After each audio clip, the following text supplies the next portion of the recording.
안녕하십니까. 이번 전일 미팅을 맡게 된 학부연구생 조은비입니다. 저는 Infant Age Theta Modulation Predict Childhood Intelligence라는 논문에 대해서 발표를 할 예정이고, 해당 논문은 Scientific Reports에 2020년 게재되었으며 임팩트 팩터는 4.997로 멀티디시플리너리 사이언스 분야에서 Q2에 해당합니다.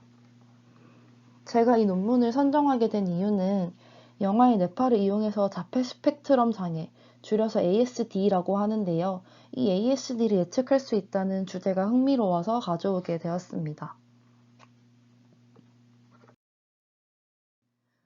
어텐션, 러닝, 메모리와 같이 인포메이션 인코딩을 할 때 세타 파워가 증가한다는 사실을 많은 선행 연구들을 통해 알 수 있었습니다. 이번 논문에서는 프론탈 세타 파워를 가지고 분석을 진행하는데요. 프론탈 세타 파워의 경우 New Information Encoding 그러니까 어떤 새로운 것을 보거나 기억 활동을 계속해서 유지해 나가야 할 때 프론탈, 두정엽 쪽 세타 파워의 변화가 크다는 사실을 이용하고 있습니다. 특히 유아기 때 물체가 움직이는 동안 측정된 프론탈 세타 파워는 그 물체에 대한 후속 인지와 연관이 있다는 사실이 연구를 통해 밝혀진 바가 있었기 때문에 해당 논문에서는 그렇다면 세타 파워의 변화는 인지 능력을 예측할 수 있을까에 대해서 밝히고자 하였습니다.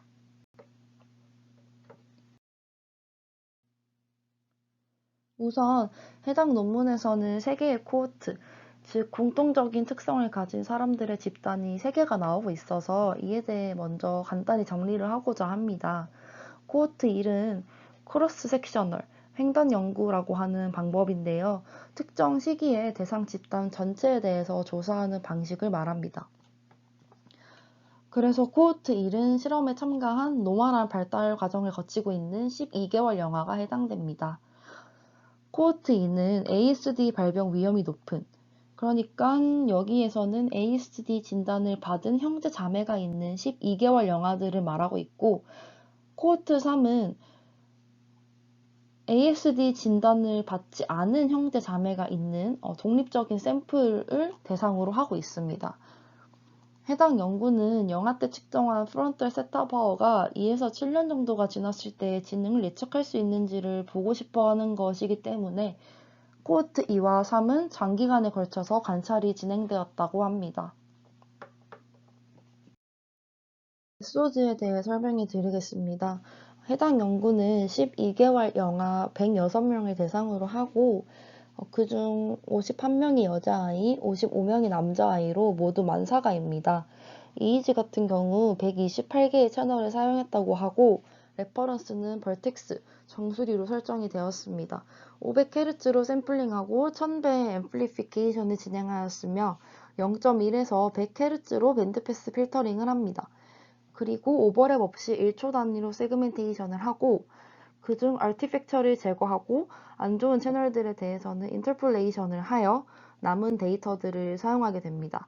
데이터들은 모두 평균에 대해 리레퍼런싱을 해주었고 FFT를 이용해서 3에서 6Hz의 세타 파워를 추출해냈습니다.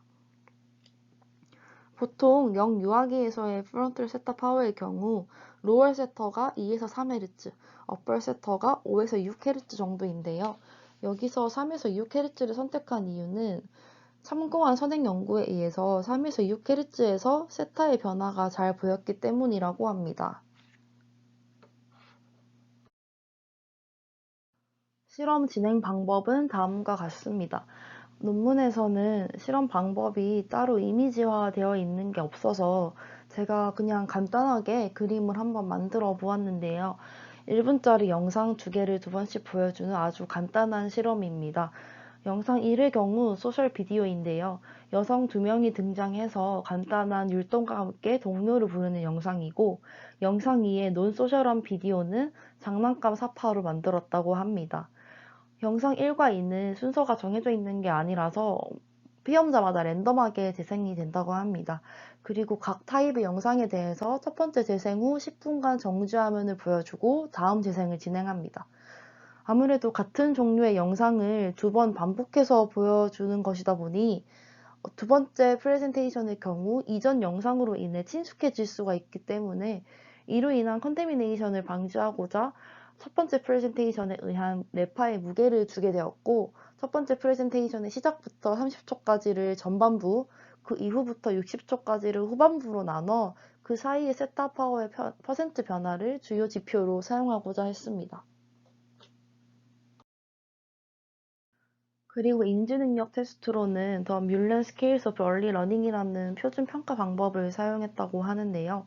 The Mullen Scales of Early Learning이라는 방법에 대해 잘 알지는 못하지만 해당 방법에 대해 제가 이해한 바로는 관찰자가 유아들이 하는 행동이나 간단한 테스트를 진행하고 그것을 전체적으로 보고 분석하여 행동에 대한 점수를 매기는 방법인 것 같았습니다.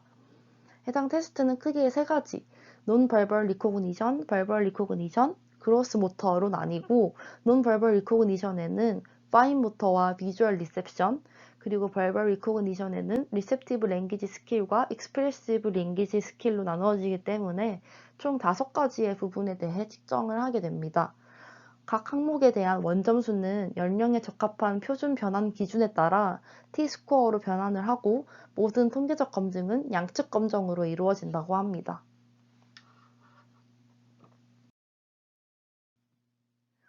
결과를 말씀해 드리겠습니다. 세 가지에 대해서 Analysis of Variance라는 아노바를 통해서 분석을 하고 있는데요.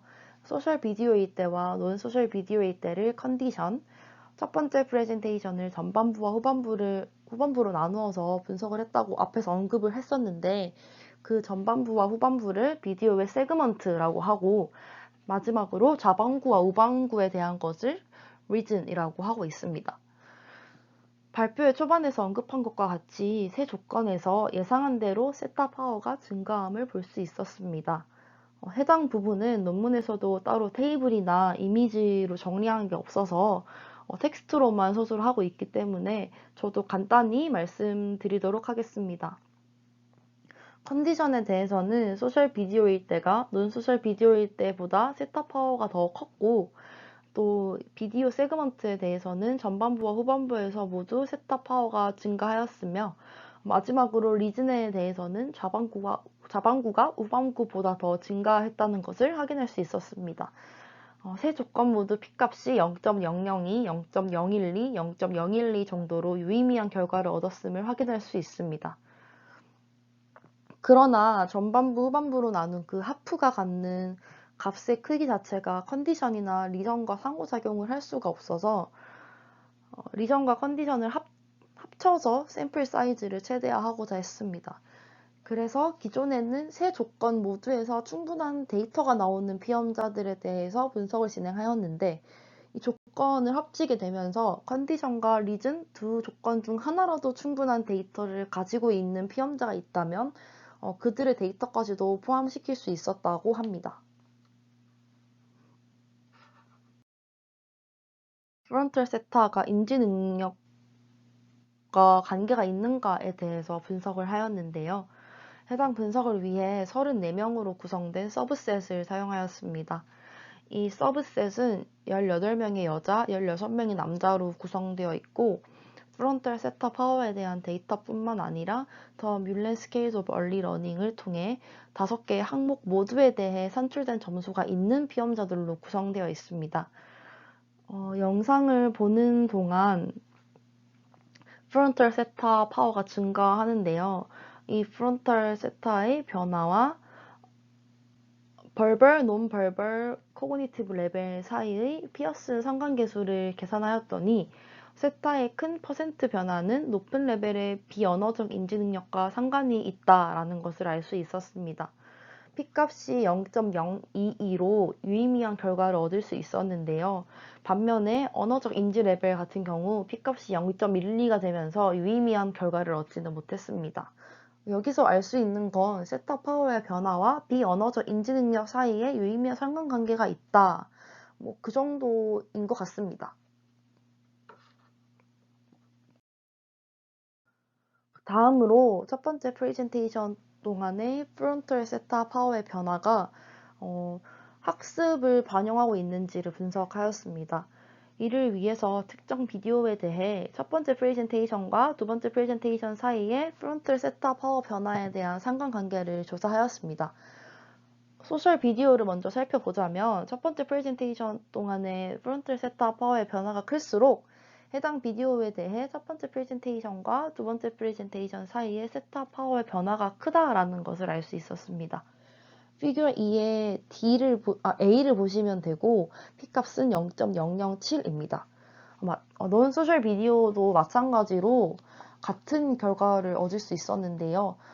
피규어 2의 D를 보시면 되고 P값은 0.001이라고 합니다.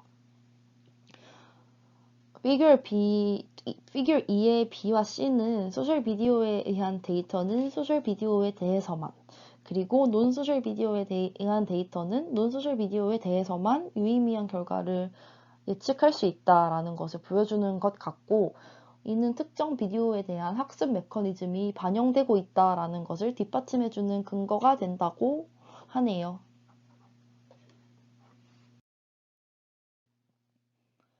마지막으로 인지 능력에 대한 예측 부분입니다. ASD 진단을 받은 형제 자매가 있는 영아들을 대상으로 하는 코호트 2와 그렇지 않은 형제 자매가 있는 독립적인 샘플로 구성된 코호트 3을 따로 분석하였습니다. 코호트 2에 해당하는 영아들에게서 24개월 때 추가적으로 발달 인지 능력과 관련된 데이터를 수집하였고요.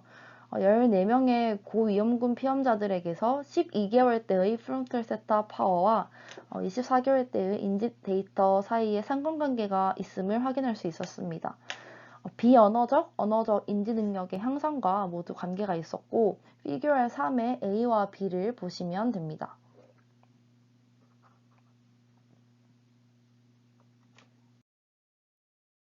코호트 3에 대해서는 54명의 하이리스크 영아들과 50명의 로우리스크 영아들로 구성된 독립적인 샘플이었는데요.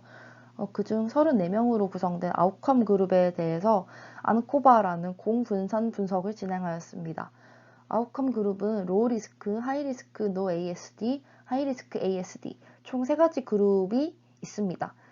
그룹들에 대해 프론탈 세타의 퍼센트 변화와 36개월 때 비언어적 인지 능력 사이의 관계성을 조사하였는데요. 퍼센트 변화가 클수록 비언어적 능력이 향상되는 것을 볼 수 있는데, 언어 능력의 경우 ASD 그룹에서만 유의미한 결과를 갖는다고 합니다. 피규어 3의 C와 D를 보시면 됩니다. 그리고 여기 자료에는 따로 넣지는 않았지만 7살을 관찰했을 때 12개월 때 고위험군이었던 영아들과 7살 때 ASD인 그룹이 서로 비슷한 양상을 가짐을 볼 수 있었습니다.